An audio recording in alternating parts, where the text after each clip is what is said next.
យពុកទាំងអស់ហើយខ្ញុំដឹងថាឥឡូវកំពុងមានសង្គ្រាមតែត្រឹមតែថ្ងៃទី17ខែតុលា2025ខ្ញុំត្រឹមតែពីម៉ោង3រសៀលខ្ញុំយំបដាខ្ញុំដើរបដាខ្ញុំដូចមនុស្សឈួតខ្ញុំលើប្អូនទៀតខ្ញុំលើប្អូនរាល់ថ្ងៃនេះខ្ញុំលើប្អូនអញ្ចឹងខ្ញុំអាណិតប្អូនជាប់គុកកូនងាប់ទៅបាត់កូនមួយនៅចិត្តខ្ញុ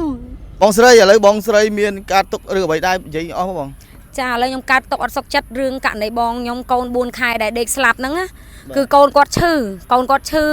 ទឹកដក់នៅសួតតែបាយជាខាងប៉ូលីសហើយនឹងខាងអ្នកកសែតដែលមកជាមួយគ្នាហ្នឹងបាយជាគាត់ចោតប្រកាន់ទៅថាបងស្រីខ្ញុំសម្លាប់កូនឥឡូវខ្ញុំអត់សុខចិត្តទេខ្ញុំមករកយុត្តិធម៌ឲ្យបងស្រីខ្ញុំព្រោះចាប់បងខ្ញុំទៅតាំងពីថ្ងៃទី17ឥឡូវថ្ងៃហ្នឹងអត់ទាន់បានដោះលែងទេហើយខ្ញុំក៏បានដាក់ខាងមេធាវីដែរខ្ញុំដាក់មេធាវីដើម្បីការពារក្តីឲ្យបងខ្ញុំដើម្បីឲ្យបងខ្ញុំបានចេញក្រៅឃុំឥឡូវហ្នឹងខាងតឡាការហ្នឹងគឺគេអត់ទាន់បានដោះស្រាយឲ្យបងស្រីខ្ញុំទេអញ្ចឹងឥឡូវមកដល់ហ្នឹងម៉ោងហ្នឹងគឺបងខ្ញុំបានឈឺពេលដែលបងស្រីខ្ញុំបងគេមកអស់ហ្នឹងដែលគាត់ទៅមើលនៅខាងព្រៃសរហ្នឹងឃើញបងខ្ញុំឈឺគាត់ទាស់ដល់ពេលយកថ្នាំយកអីទៅឲ្យក៏គេអត់ឲ្យយកចូលដែរថ្នាំខ្មែរគឺគេអត់ឲ្យផឹកទេ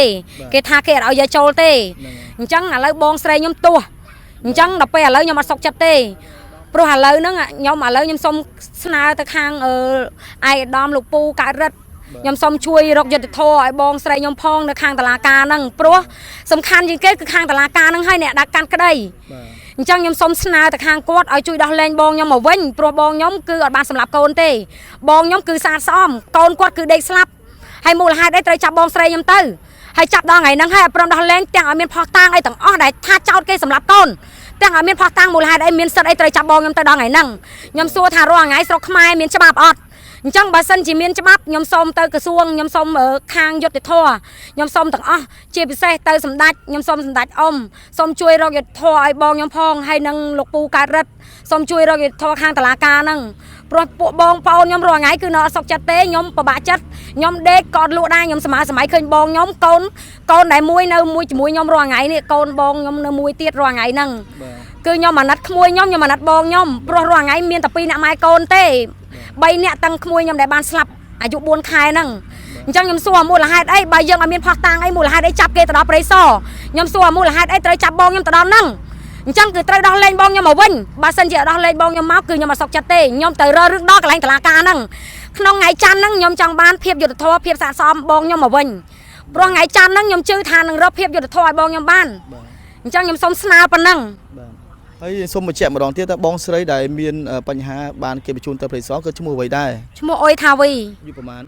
អាយុ33ហី3ឆ្នាំចាកូនប្រហែលកូនគាត់3ទាំងកូនដែលស្លាប់ហ្នឹងបាទឥឡូវកូន2ចា2បាទហើយទីតាំងដែលស្លាប់នៅไหนណានៅខាងខ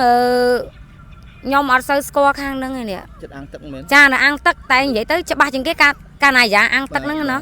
នៅខាងហ្នឹងចានៅសង្កាត់ចំចៅហ្នឹងបាទហើយជាចុងក្រោយមានពាក្យពេចន៍អីសំណូមពរដល់សម្ដេចចារដ្ឋមន្ត្រីចាខ្ញុំសូមសំណូមពរឲ្យជួយរកយុត្តិធម៌ឲ្យបងស្រីខ្ញុំជួយរកភាពស្អាតស្អំឲ្យគាត់មកវិញព្រោះគាត់ឲ្យបានសម្លាប់កូនទេ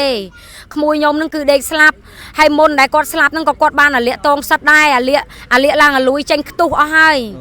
យចាហ្នឹងហើយអញ្ចឹងខ្ញុំចង់សូមស្នើជួយរកយុត្តិធម៌ឲ្យបងស្រីខ្ញុំមកវិញផងអរគុណតែប៉ុណ្្នឹងច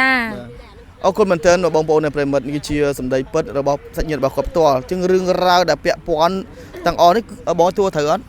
់ចាខ្ញុំទទួលខុសត្រូវព្រោះដោយសារអីគឺខាងសមត្ថកិច្ចអ្នកដែលយកបងខ្ញុំទៅហ្នឹងគឺគាត់អ្នកសុំខ្ញុំផ្ទាល់គាត់ថាចែខ្ញុំយកគាត់ទៅមកផ្លែតទេខ្ញុំនឹងយកគាត់មកវិញដើម្បីខ្ញុំយកទៅសួរតែបាយជាយកបងខ្ញុំទៅគាត់ចាប់បងខ្ញុំទុកនៅហ្នឹងអត់យកបងខ្ញុំមកវិញទេអត់យកមកវិញហើយក៏គាត់ទៅដល់ឯហ្នឹងគាត់ឲ្យបងខ្ញុំផ្ដិតមេដៃដែលដើម្បីទទួលថាគាត់នឹងបានសម្លាប់កូនតែបងខ្ញុំអត់ផ្ដិតទេបងខ្ញុំថាទោះបីគាត់ស្លាប់គាត់ងាប់នៅកន្លែងហ្នឹងក៏គាត់អត់ផ្ដិតមេដៃដែរព្រោះគាត់អត់បានសម្លាប់កូនគាត់និយាយបងស្រីអាចបញ្ជាក់បន្តិចទៀតបានទេថាប៉ុស្តិ៍ឡៃណាដែលគេបញ្ជូនគាត់ទៅហ្នឹងសង្កាត់ចំចៅមួយប៉ុស្តិ៍ចំចៅមួយខណ្ឌពោធិ៍សែនជ័យណាចាគឺធានាពេញបងច្បាស់ណាចាច្បាស់ព្រោះគាត់អ្នកយកទៅគឺគាត់អ្នកសុំខ្ញុំផ្ទាល់គាត់ថាយកបងខ្ញុំទៅនឹងយកមកវិញតែបែរជាគាត់អត់យកទៅហើយគាត់ថាយកទៅចាំដោះស្រាយទៅ48ម៉ោងគាត់ថាទៅរក48ម៉ោងទៀតដល់ពេលទៅដល់48ម៉ោងចាប់បងខ្ញុំទៅបងខ្ញុំទាស់យកបងខ្ញុំទៅពេទ្យយកទៅពេទ្យបញ្យូស្រោមបញ្យូអីខ្ញុំទៅតាមបងខ្ញុំភ័យព្រោះដោយសារអីធម្មតាកូនស្លាប់កូនខ្លួនឯងដេកស្លាប់ឲ្យគេចោទថាសម្លាប់ខ្ញុំខ្លាចបងខ្ញុំទៅធ្វើសម្លាប់ខ្លួនឯងមួយទៀតទៅមិនទៅព្រោះដែលយើងអត់មានកំហុសផងគេចាប់យើងទៅដល់ហ្នឹងអញ្ចឹងគេក៏ថាអត់អីទេរកឯកសារមកឲ្យគ្រប់មកដល់ពេលយើងរកគ្រប់គ្រាន់ បាយជាគេភ័យគេអត់មានឯកសារអីគេមកយកធុងទឹកពីរយកទៅចាក់ទឹកអស់លីងយកធុងទឹកហ្នឹងទៅថាកូនហ្នឹងស្លាប់ដោយសារលងទឹកអញ្ចឹងបានខ្ញុំចង់សួរថាខាងសមត្ថកិច្ចដែលចាប់បងខ្ញុំទៅស្លាប់ដោយសារលងទឹកលងរបៀបម៉េចហើយអ្នកណាគេអ្នកឃើញស្លាប់ក្នុងធុងទឹកហ្នឹងហើយអ្នកណាគេអ្នកធ្វើកសោវិច័យធុងទឹកហ្នឹងខ្ញុំចង់សួរដល់ហើយហ្នឹងចាអញ្ចឹងខ្ញុំចង់រកភាពស្អាតស្អំឲ្យបងស្រីខ្ញុំវិញព្រោះគាត់អត់បានសម្លាប់កូនទេ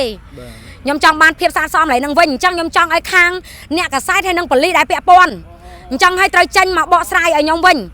ថាអ្នកណាគេអ្នកនិយាយថាបងខ្ញុំសម្លាប់កូនបើសិនជាអត់មានអ្នកទាំងអស់គ្នាហ្នឹងគឺត្រូវរកភាពស្អាតស្អំឲ្យបងស្រីខ្ញុំវិញព្រោះបងខ្ញុំអត់មានបានសម្លាប់កូនទេ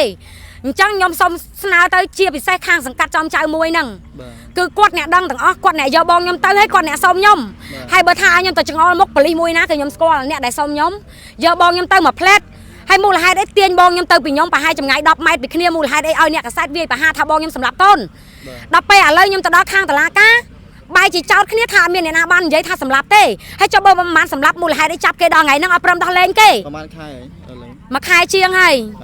ចាអញ្ចឹងខ្ញុំអត់សុខចិត្តទេខ្ញុំត្រូវការបងខ្ញុំមកវិញទេហើយខ្ញុំត្រូវការភាពស្អាតស្អំឲ្យបងខ្ញុំវិញព្រោះគេជេរបងខ្ញុំទូទាំងប្រទេសហើយថាបងខ្ញុំសម្លាប់កូនព្រោះគាត់អត់បានសម្លាប់កូនទេអរគុណមែនទែនឥឡូវយើងអស់តំណែងណាចាអញ្ចឹងរឿងរ៉ាវពាក់ព័ន្ធទាំងអស់គាត់ទទួលត្រូវណាចាបាទខ្ញុំនិយាយសារព័ត៌មានគឺជាកញ្ចក់ឆ្លុះបញ្ចាំងទេចាអរគុណមែនទែនបាទអរគុណចា